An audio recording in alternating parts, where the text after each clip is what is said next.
It's a very hands-on workshop where more than 12 out of 24 hours are spent in the practice of teaching.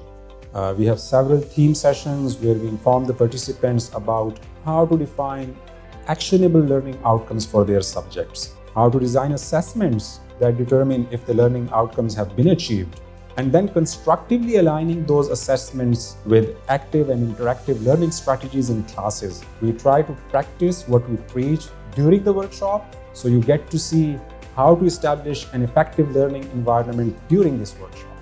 I am Hamad Alizai, an Associate Professor of Computer Science at LUMS and a certified instructor for Mastering the Art of Teaching and Training workshop. I have been associated with LUMS for the last 8 years and have trained numerous academicians and trainers at LUMS. After our LUMS experiences, we are opening up our workshop for external participants through the Center for Continuing Education Studies.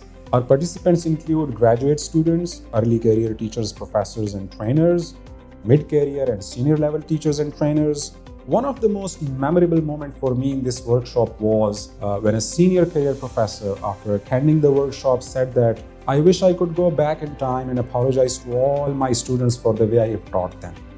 So this is the kind of impact that you can expect from this workshop.